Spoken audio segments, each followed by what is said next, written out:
Hey y'all, welcome back.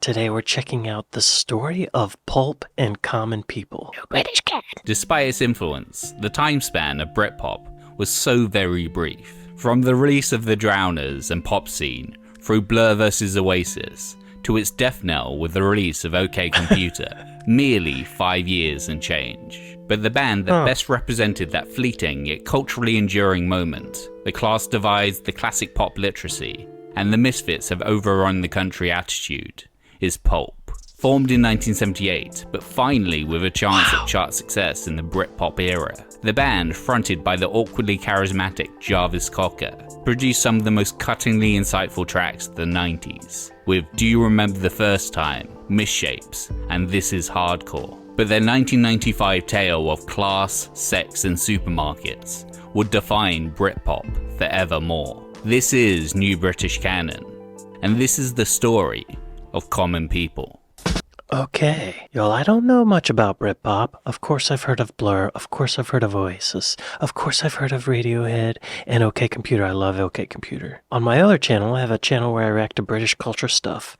I found out about Britpop and learned that it was its own kind of thing, you know? I just thought these British bands were part of the alternative movement in the 90s. But something I learned about was there's this band called Pulp, who I had never heard of before. I'm not familiar with those songs that he mentioned, which were Do You Remember the First Time, Misshapes, and This Is Hardcore. Never heard them as far as I know. I think I've heard of Common People, but only clips of it in that other video I reacted to. So now we're going to learn about Pulp. I can't believe they formed in 1978 and just had a hit almost 20 years later. Wow. Good for them for keeping it going for so long. That's not easy, right? Okay. The origins of Pulp, 1978 to 1994, Sheffield, Outsiderdom and His and Hers. Song, Turkey Mambo Mama, Peel Session, Pulp. Okay.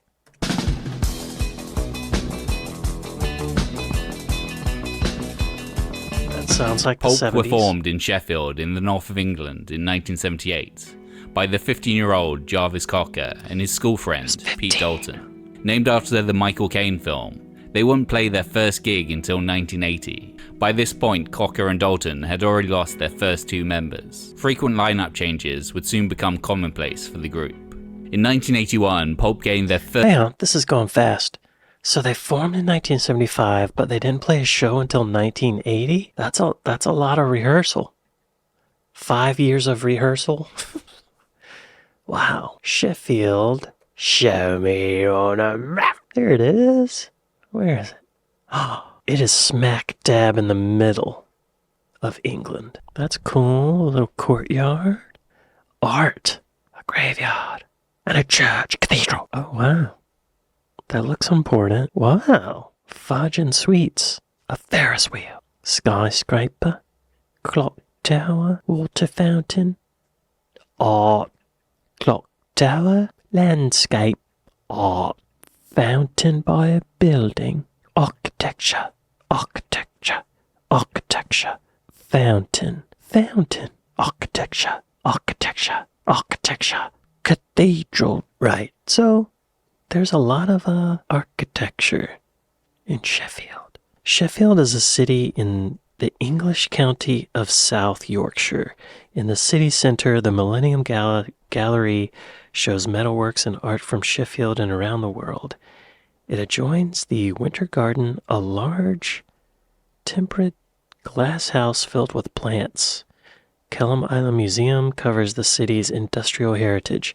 The nearby countryside is part of Peak District National Park, characterized by moorland and rocky ridges. All right, now we know all about Sheffield. First bit of national exposure after gaining a... Okay, let's back up. Okay, started in 75, lost 2 members, had their first show in 1980, and they had frequent lineup changes from then on. Okay. In 1981, Pulp gained their first bit of national exposure after gaining a session on indie godhead John Peel's show on BBC Radio 1. Nice.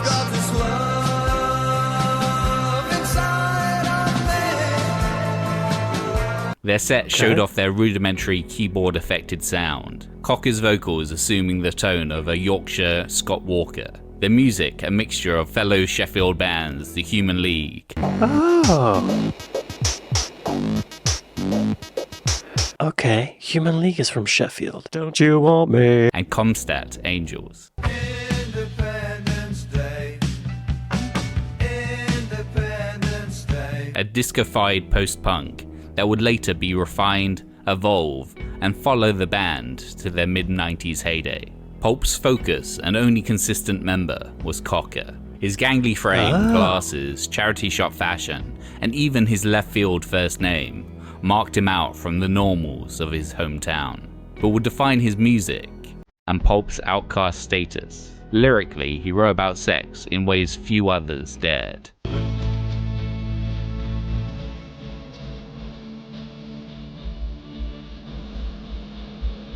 I was struck by the massive discrepancy between the way relationships were depicted in the songs I'd heard on the radio and the way I was experiencing them in real life. So I decided to attempt to redress the balance, to put in all the awkward bits and the fumblings. Okay, yeah. Well, yeah. Talking about that hole is awkward. This became the blueprint for the way I worked. An attempt to marry inappropriate subject matter to fairly conventional pop song structures. Okay. To try to create the kind of pop music I wish had been there for me in my hour of need. Yeah, that's interesting because traditionally in rock and pop, I think coming back from the blues stuff, you'd try to sneak some like sexual language in there, but use innuendo, right? That's kind of part of the fun of it. Like all the way back to Robert Johnson, hot tamales. She's selling hot tamales, but it means vagina. But I think Jarvis would straight up say vagina or hole. The rest of the 80s would provide Pulp limited upward momentum, though they released 2 albums in the form of It and Freaks. Revolving door lineups, problems with their independent label, and Cocker falling out of a window trying to impress a girl stunted their progress. Pulp remained a local I hope band, she was impressed. only really appealing to those that liked the indiest of indie. One good thing to come out of the 80s was in 1984, the addition of Russell Sr. on guitars and violin, Pulp's Johnny Marr to Cocker's Morrissey. Despite this, while Pulp never officially broke up, in 1988 Cocker moved to London to study film and video at St. Martin's College. During the 90s, the fortunes of Pulp would improve significantly. In 1990, their single, My Legendary Girlfriend, had been an NME's Single of the Week. My legendary girlfriend, she is crying tonight. As the Wow, that sounds 80s to me, doesn't it? My legendary girlfriend, she is 80s. tonight. Yep. As the decade wore on and the prevailing British guitar music trends of jangle pop, shoegaze and baggy evolved into the more amorphous and yet more commercially viable Britpop movement, Pulp became a band of note. With their burbling synths, danceable indie grooves and Cocker's outcast charisma, the veteran band for once seemed to fit in with the zeitgeist, alongside bands like Suede, Blur and Oasis. Pulp's 1994 major label debut, His and Hers, had been a breakthrough for the band. It had managed to reach number 9 in the UK charts, and 2 of its singles, Do You Remember the First Time? Do you remember the first time? I can't remember the worst time.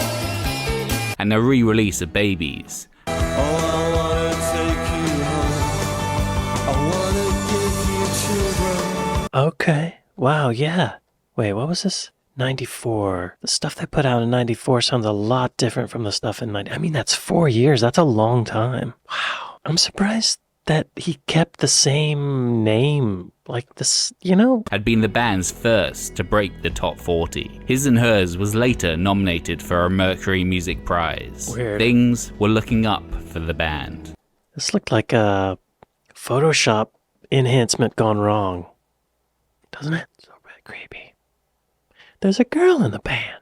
Nominated for a Mercury Music Prize. Things were looking up for the band. When playing mid-afternoon at Reading Festival 1994, the band had debuted a work-in-progress version of a new track, with lyrics not quite bolted down. She was Greek. She sounded a thirst for knowledge. By this point, the lineup of Pulp, alongside Cocker, consisted of Candida Doyle on synthesizers, Russell Sr. on violin, Steve Mackey on bass, Nick Banks on drums, and touring musician, soon-to-be full-timer, Mark Webber on guitar. Coming into 1995, this version of Pulp and this inauspicious track would make the group a household name. Okay, This here we song's called go. Common People, and this is about common people, and I'm one. Let's hear him. The Writing of Common People, 1990 to 95, London, Fanfare for the Common Man and Cultural Voyeurism. Song Common People. Peel Session, Pulp. I just want to take a moment to look them up on Apple Music. Show me on Apple Music. Their last album was in 2001, looks like. Oh, their first was in 1983. Oh, that weird photo that I saw was an album cover. Okay. Now I don't care what you do. Lot of reverb on this. On Do You Remember the First Time? A lot of reverb, which is not typical for 1994, at least in America. By then we were already onto the shorter reverb times and more raw type of stuff. Let's hear their next album. Different Class. This came out in 95. Oh, this has Common People on it. Let's hear it. Still a lot of reverb. Their fans are reverb. They can't get away from the reverb. That sounds different than what I just heard. Common People had been prompted by Cocker's time in London. Having traded in some old records at Notting Hill Record and Tape Exchange, he decided to buy a small Casio-tone MT500 keyboard with his store credits. When you buy an instrument, Okay. you run home and want to write a song straight away. So I went back to my flat and wrote the chord sequence for Common People, which isn't such a great achievement because it's only got 3 chords. I all thought you it might need. come in handy for our next rehearsal.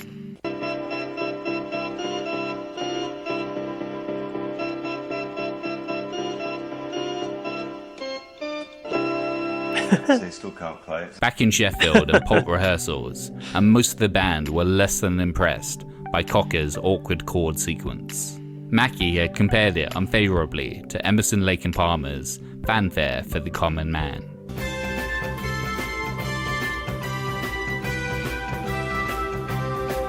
The comparison drew Cocker's mind back to an experience at St. Martin's and what it meant to be a common man. She came from Greece, she had a thirst for knowledge. He met a well-to-do girl in a bar who had expressed that she wanted to go and live in Hackney, in the grimier part of London, and be with the common people.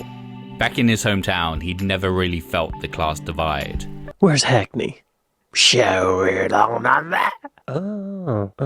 North Central? Northeast Central? Okay. Buzzy Hackney centers on Mare Street, home to the Hackney Picture House Cinema and 1901 Hackney Empire Theater, showing music, comedy, and drama.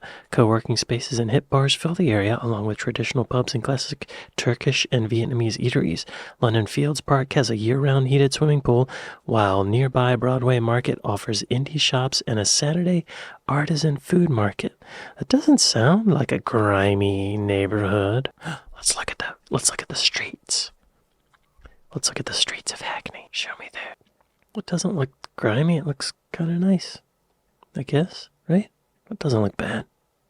Maybe it's changed. Back in his hometown, he'd never really felt the class divide. No one really had anything in Sheffield. But in London, the difference was more explicit, and her desire to go on some kind of working class safari tour had stuck with him. That's, yeah. Wanna live like common people. With this narrative in mind, he wrote some suitably acid-tongued lyrics inspired by this encounter. Yeah, interesting. Like, okay, you want to live like common people, rich girl? Then give away your money. That's the main thing, right?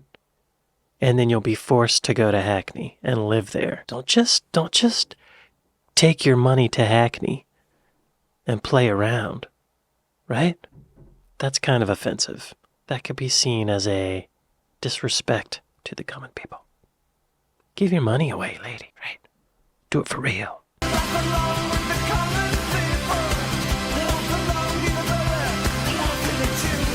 Much has since been made about the song's muse. A couple of women have claimed to be her, and in 2006, the BBC failed to track her down, given the information from the song. Let's have a look. The sculpture cross for the crossover was. No way. But 6 years in between the incident and the writing of the song may have muddled Cocker's memory. She might not have been Greek, nor studied sculpture. But one aspect of the song he freely admits to be falsified is that she never showed any romantic interest in him. I wanna sleep with common people like you. Part of the tension in that song is that I might have been repelled by what she was saying, but I was sexually attracted to her and wanted to cop off with her. I never did make a move, but I changed the song so she was attracted to me and wanted to sleep with me. I mean, that makes for a better song, right? There's another dimension to this. Does cop off mean cop off have a sexual encounter with someone? It does. Okay then. In the song, the girl wants to live and sleep and exist with the common people, as she sees them as exciting, risk-taking entities. But the radio edit of the song cuts what Cocker considers to be the punchline. We will never understand how it feels to live your life. She will never understand that their live for now mentality is driven by sheer desperation. Right. No meaning or control. And with nowhere left to go. They dance and drink and screw because there's literally nothing else to do. And it burns so bright whilst you can only wonder why. She will never live that way. Yeah. The lyrics of Common People epitomize an atmosphere of glorified lavishness that emanated from the Britpop scene. Oasis were working class heroes, and the middle class Blur were attempting to feign a lower class status. Who's that guy marching? You should cut down on your Pulp life, mate. Get some exercise. Whether that be adopting faux Cockney accents, praising dog tracks, or feeding the pigeons. With Common People, Pulp spewed vitriol at those cultural tourists with working class envy. 'Cause everybody hates a tourist, especially one who thinks it's all such a laugh. It seemed to be in the air, that kind of patronizing social voyeurism, slumming it, the idea there's a glamour about low rent, low life. I felt that of Blur's Park Life, for example, there is that noble savage notion. But if you walk around a council estate, there's plenty of savagery, but not much nobility going on. Yeah, I like him. I like that perspective. I didn't know he was going to say what I essentially said. The recording of Common People, 1995, Chris Thomas, who worked with the Beatles on the White Album, I believe, BPMs, and Mr. Blue Sky song, Common People Pulp. Feeling that they had a potential hit on their hands, Pulp convinced their label, Island, to let them record and release Common People as a single before they'd even written their next album. Production of the song was handled by Chris Thomas, chosen as he'd co-produced the Sex Pistols' Nevermind the Bollocks album. In the band's first meeting with Thomas, he'd been wearing a neck brace, further endearing him to Cocker, who felt this marked him as a misfit in arms. One of the unique aspects of Common People is that the song increases tempo with each verse, starting at 90 BPM. Really?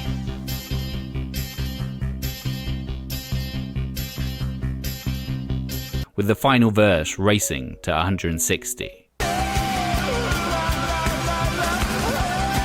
Oh, wow. Oh, wow. That rarely happens in a single, like a song you release as a single, right?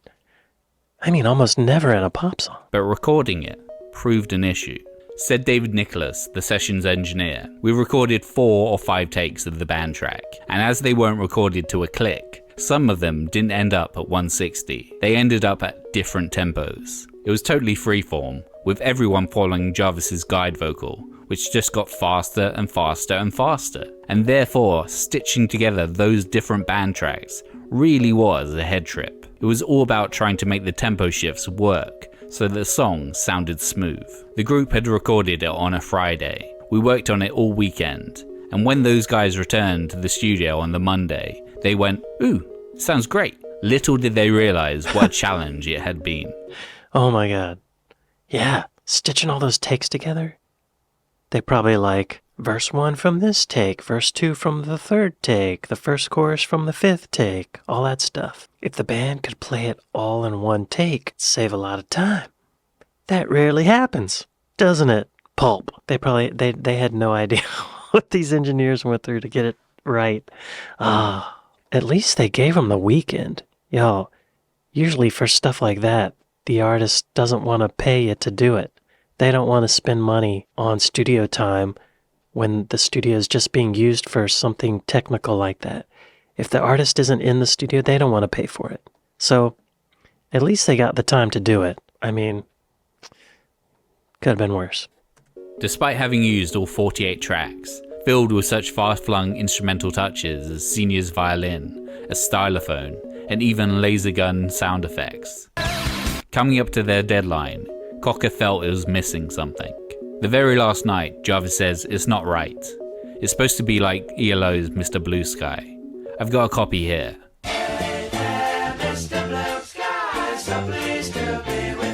Then right at the end, at 4 in the morning, Jarvis said, "I want to put an acoustic guitar on now." We just put on the vocal mic. It was the crappiest sound you'd get, and it was compressing so much, it just sunk it into the track. It glued the whole thing together. It was the whip on the horse that made it go. I want to hear it. I want to hear that acoustic guitar. Let me make my own judgment about that. Show me all the pointers. Okay, I hear the acoustic guitar. Yeah. It's more like a percussion instrument, really. That probably helps all the tempo changes. Okay, The Cult of Common People, 1995, Charting, Influence, and Glastonbury. Song Common People, live at Glastonbury, 1995. Pulp. By the release of Common People in May 1995, Pulp as a band was 17 years old. Cocker was positioned as an elder statesman of the Britpop movement at the age of 32. Common People debuted at number 2 in the UK charts, being beaten to the top spot by TV actors Robson and Jerome's cover of Unchained Melody. Well, that's a great song. That would go on to be the highest selling UK single of 1995, but nowhere near as important to British music as Common People. Pulp would never get a number 1 single. Their second best attempt was later that year. Sorted for Ease and Wiz made it again to number 2.